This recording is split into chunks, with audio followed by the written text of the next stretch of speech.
오늘 저에게 주시는 하나님 말씀은 민수기 33장에서 36장까지의 말씀입니다. 33장.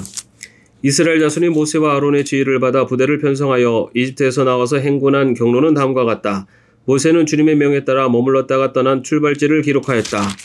머물렀다가 떠난 출발지는 다음과 같다. 이스라엘 자손이 라암셋을 떠난 것은 첫째 달 15일 곧 6월절 다음 날이었다. 그들은 모든 이집트 사람이 훤히 보는 앞에서 팔을 휘저으며 당당하게 행군하여 나왔다. 그때 이집트 사람은 주님께서 쳐죽이신 자기들의 맏아들들의 장례를 치르고 있었다. 주님께서는 이집트 사람이 섬기는 신들에게도 큰 벌을 내리셨다.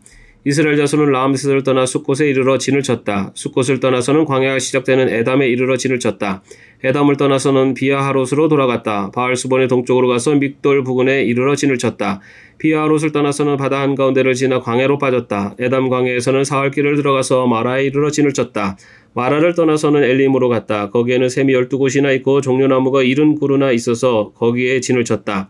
엘림을 떠나서는 홍해 부근에 이르러 진을 쳤다. 홍해 부근을 떠나서는 신광야에 이르러 진을 쳤다. 신광야를 떠나서는 독가에 이르러 진을 쳤다.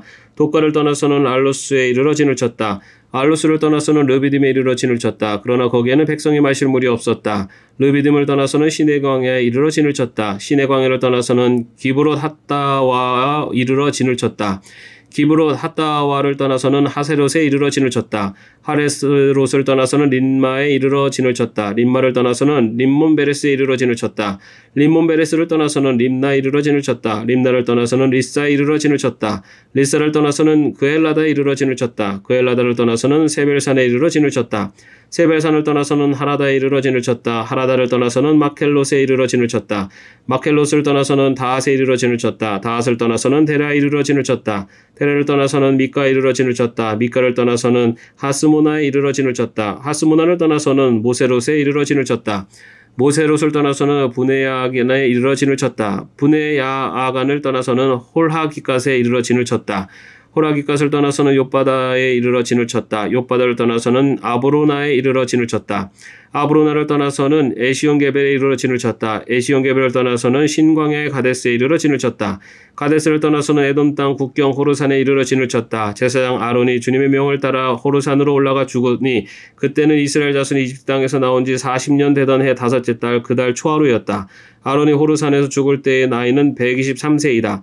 가나안 사람으로서 가나안 땅 네겝 지방에서 살고 있던 아랏의 왕은 이스라엘 자손이 온다는 소문을 들었다. 이스라엘 자손은 호르산을 떠나서는 살모나에 이르러 진을 쳤다. 살모나를 떠나서는 분논에 이르러 진을 쳤다. 분논을 떠나서는 오봇에 이르러 진을 쳤다. 오봇을 떠나서는 모압 국경지대에 이에라바림에 이르러 진을 쳤다. 그 베어를 떠나서는 디본갓에 이르러 진을 쳤다. 디본갓을 떠나서는 알몬 디블라다임에 이르러 진을 쳤다. 알몬 디블라다임을 떠나서는 느보압 아바림 산에 이르러 진을 쳤다. 아바림 산을 떠나서는 여리고 부근 요단강가 모압평에 이르러 진을 쳤다. 요단강가를 따라서 모압평에 친 진은 베저시못에서부터 아벨시딤에 이르기까지 이르렀다. 여리고 건너편 요단강가 모압평야에서 주님께서 모세에게 말씀하셨다. 너는 이스라엘 자손에게 말하여라. 그들에게 다음과 같이 일러라. 너희가 요단강을 건너 가나안 땅에 들어가거든 너희는 직접 그 땅 주민을 다 쫓아내어라. 새겨 만든 우상과 부어 만든 우상을 다 깨뜨려버리고 산당들도 다 헐어버려라. 내가 그 땅을 너희의 소유로 준 것이니 너희는 그 땅을 차지하고 거기에서 정착하여라.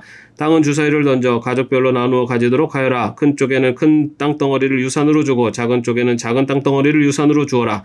주사위를 던져 나오는 대로 각자 자기 것으로 삼도록 하여라. 땅을 나눌 때에는 같은 주상을 둔 지파들끼리 나누어 가지도록 하여라. 너희가 그 땅의 주민을 다 쫓아내지 아니하고 너희와 함께 있도록 허락하였다가는 그들이 너희 눈에 가시가 되고 옆구리를 찌르는 바늘이 되어서 너희가 살아갈 그 땅에서 너희를 괴롭힐 것이다. 그뿐만 아니라 나는 그들에게 하기로 계획한 것을 그대로 너희에게 하겠다. 34장. 주님께서 모세에게 말씀하셨다.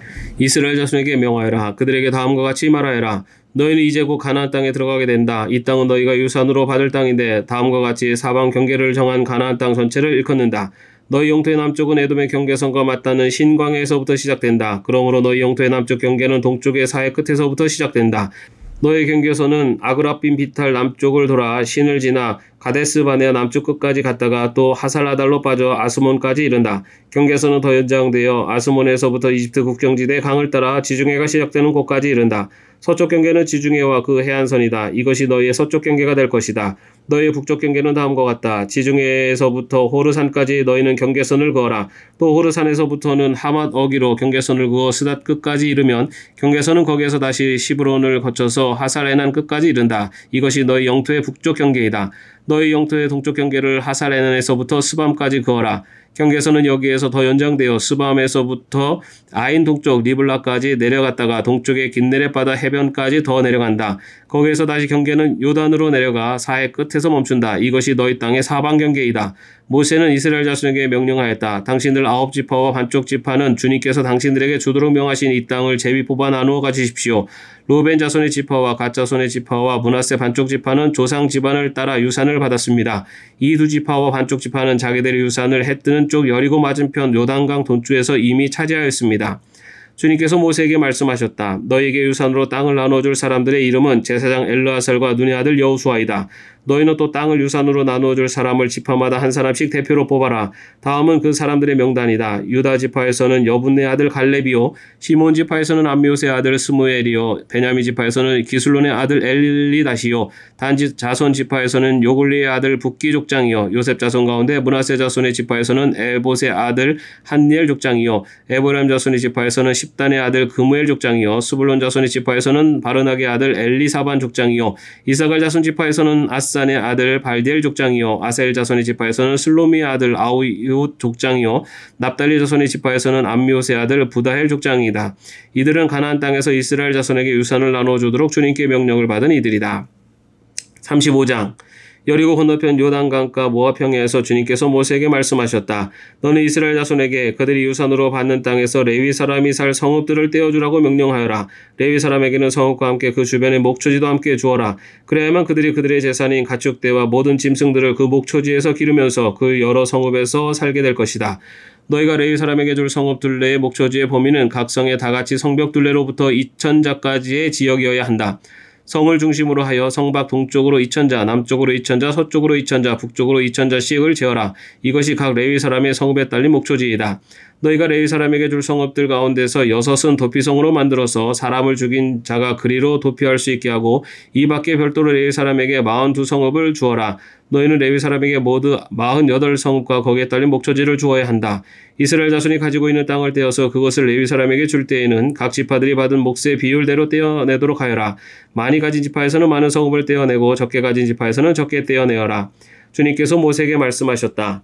너는 이스라엘 자손에게 말하여라. 그들에게 다음과 같이 일러라. 너희가 앞으로 곧 요단강을 건너 가나안 땅에 들어가게 되거든 성읍들 가운데서 얼마를 도피성으로 정하여 실수로 사람을 죽게 한 자가 그곳으로 도피하게 하여라. 그 성읍들을 복수자를 피하는 도피처로 삼아서 사람을 죽게 한 자가 회중 앞에서 재판을 받기 전에 죽는 일이 없도록 하여야 한다. 너희가 레위 사람에게 줄 성읍들 가운데서 이들 6성읍을 너희의 도피성으로 삼아라. 그 가운데 3성읍은 요단강 동쪽에 두고 나머지 3성읍은 가나안 땅에 두어 도피성이 되게 하여라. 이들 6성읍은 이스라엘 자손은 물론이나 외국인이나 너희와 함께 사는 본토인이면 누구든지 실수로 사람을 죽게 한 자가 도피하는 곳이 될 것이다. 만일 쇠붙이 같은 것으로 사람을 쳐서 죽게 하였으면 그는 살인자이다. 그러한 살인자는 반드시 죽여야 한다. 사람을 죽일 만한 돌을 들고 있다가 그곳으로 사람을 쳐서 죽게 하였으면 그는 살인자이다. 그러한 살인자는 반드시 죽여야 한다. 만일 사람을 죽일 만한 나무 연장을 들고 있다가 그것으로 사람을 쳐서 죽게 하였으면 그는 살인자이다. 이러한 살인자는 반드시 죽여야 한다. 이러한 경우에 그 살인자를 죽일 사람은 피해자의 피를 보복할 신족이다. 그는 그 살인자를 만나는 대로 죽일 수 있다. 미워하기 때문에 밀쳐서 죽게 하거나 몰래 숨어있다가 무엇을 던져서 죽게 하거나 원한이 있어서 주먹으로 쳐서 사람을 죽게 하였으면 그는 살인자이다. 그러한 살인자는 반드시 죽여야 한다. 피를 보복할 신족은 어디서 그를 만나든지 그를 죽일 수 있다. 그러나 아무런 원한도 없이 사람을 밀치거나 몰래 숨어있다가 무엇을 던지거나 한 것이 아니고 잘못 보고 굴린 돌이 사람에게 맞아 그를 죽게 하였으면 그 가해자가 피해자의 원수가 아니고 더욱이 그를 해칠 의사가 전혀 없었던 것이므로 회중은 이러한 규례에 따라서 그 가해자와 피를 보복할 친족 사이를 판단해야 한다. 회중은 그 살인 혐의를 받은 사람이 피를 보복할 피해자의 친족에게서 보복을 당하지 않도록 그 살인 혐의자를 그가 도피한 도피성으로 돌려보내야 한다. 그리고 그는 거룩한 기름을 부어 성직에 임명된 대제사장이 죽을 때까지 거기에 머물러야 한다. 도피성으로 피한 그 살인자가 도피성의 경계 밖으로 나갔을 때 마침 피를 보복할 친척이 그를 알아보고 도피성의 경계 밖에서 죽였으면 그 친척에게는 아무런 살인죄도 적용되지 않는다. 살인자는 반드시 대제사장이 죽을 때까지 도피성에 머물러 있어야 하고 대제사장이 죽은 다음에야 비로소 자기 소유지가 있는 땅으로 돌아갈 수 있다. 위에서 말한 율례는 너희가 어디에 가서 살든지 자자손손 모든 세대에 적용되는 율례이다. 누구든지 사람을 죽인 사람은 살인자이므로 반드시 죽여야 한다. 그러나 거기에는 증인들이 있어야 한다. 오직 한 증인의 증언만으로는 어느 누구도 죽이지 못한다. 살인죄를 지었을 때는 살인범에게서 속전을 받고 목숨을 살려주어서는 안 된다. 그는 반드시 죽여야 한다. 대제사장이 죽기 전에는 도피성으로 피한 사람에게 속전을 받고 그를 제 땅으로 돌려보내어 살게 해서는 안 된다. 너희가 사는 땅을 더럽히지 말아라. 피가 땅에 떨어지면 땅이 더러워진다. 피가 떨어진 땅은 피를 흘리게 한 그 살인자의 피가 아니고서는 깨끗하게 되지 않는다. 너희가 사는 땅 곧 내가 머물러 있는 이 땅을 더럽히지 말아라. 나 주가 이스라엘 자손과 더불어 함께 머물고 있다. 36장 요셉 자손 가문 가운데 므낫세의 손자이자 마길의 아들인 길앗 자손 가문이 있는데 바로 길앗 자손에 속한 각 가문의 우두머리들이 나서서 모세와 이스라엘 자손의 지도자들인 각 가문의 우두머리 앞에 나와서 이렇게 말하였다. 이 땅을 제비 뽑아 이스라엘 자손에게 분배하여 유산을 삼게 하라고 주님께서 어른께 명하셨을 때 주님께서는 어른께 우리의 친족 슬로브핫의 토지 유산을 그의 딸들에게 주라고 명하셨습니다. 그러나 그 딸들이 이스라엘 자손의 다른 지파 남자들과 결혼할 때에는 그 딸들이 받은 유산은 우리 조상 대대로 물려온 유산에게서 떨어져 나가 그 딸들이 시집간 그 지파의 유산이 될 것입니다. 그렇게 된다면 우리 지파의 몫으로 분배된 유산의 일부를 우리는 잃고 맙니다. 이스라엘 자손이 누리는 희년이 되어도 그 딸들이 물려받은 유산은 그 딸들의 시집 지파의 유산에 합치어질 것이므로 결국 우리는 조상 대대로 물려받은 지파의 유산에서 그만큼의 유산을 잃는 것입니다. 주님의 명을 받들어 모세가 이스라엘 자손에게 명령하였다. 요셉 자손 지파의 말이 옳소. 주님께서는 슬로브핫 딸들의 경우를 두고 이렇게 명하셨소. 그 딸들은 자기들의 마음에 드는 남자가 있으면 누구하고든지 결혼할 수는 있어. 그러나 그들이 속한 조상 지파의 가족에게만 시집갈 수 있어. 이스라엘 자손의 지파 유산이 이 지파에서 저 지파로 옮겨지는 일이 없어야 이스라엘 자손이 제각기 자기 조상으로부터 물려받은 지파의 유산을 그대로 간직할 수 있을 것이요. 이스라엘 자손의 지파 가운데서 유산을 받은 딸들은 누구나 자기 조상 지파의 가족에게로 시집가야 하오. 그래야만 이스라엘 자손의 지파마다 조상으로부터 물려받은 유산을 간직할 수 있을 것이요.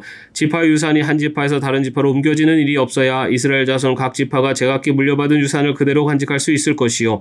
그리하여 슬로보핫의 딸들은 주님께서 모세에게 명하신 대로 하였다. 슬로보핫의 딸들 곧 말라와 다르사와 호글라와 밀가와 노아는 모두 자기 사촌 오라버니들과 결혼하였다. 그 딸들이 모두 요셉의 아들인 므낫세 자손 가문과 결혼하였기 때문에 그들이 받은 유산은 자기 조상의 가문과 지파에 그대로 남아있었다. 이것은 주님께서 여리고 건너편 요단강가 모압 평지에서 모세를 시켜 이스라엘 자손에게 말씀하신 명령과 규례이다. 아멘. 오늘도 평안한 하루 되시기를 바랍니다.